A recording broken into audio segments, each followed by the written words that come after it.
My name is Karin Bumbaco. I'm the Assistant State Climatologist at the Office of the Washington State Climatologist. It's definitely an unusual summer. We've been drier than are normally dry, and also in temperatures. While we haven't had really extreme hot days, in the upper 90s in Western Washington, the baseline is so much warmer. We haven't really seen that many days of cool, cloudy skies that tend to make up a summer in Seattle in particular.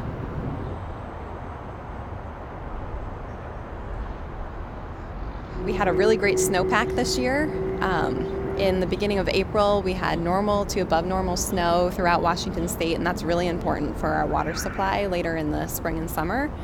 But what happened was, beginning in mid-April, temperatures warmed drastically, so it was much warmer than usual.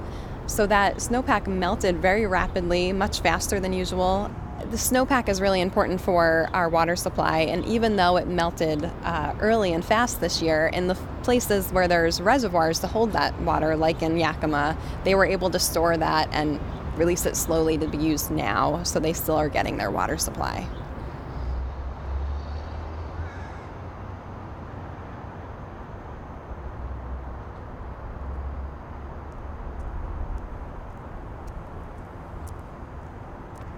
What we're also seeing is really dry soils in Washington, particularly in southwestern Washington. So we're seeing low stream flows, below normal precipitation, and low soil moisture throughout most of the state.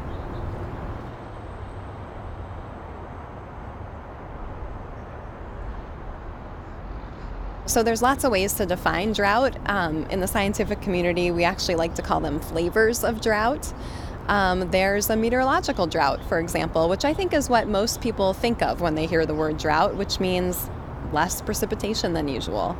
We can also think of a hydrological drought, where there's less water in streams, or an agricultural drought, where there's impacts primarily to agriculture. But one of the ways that I like to best think about drought is insufficient water to meet needs.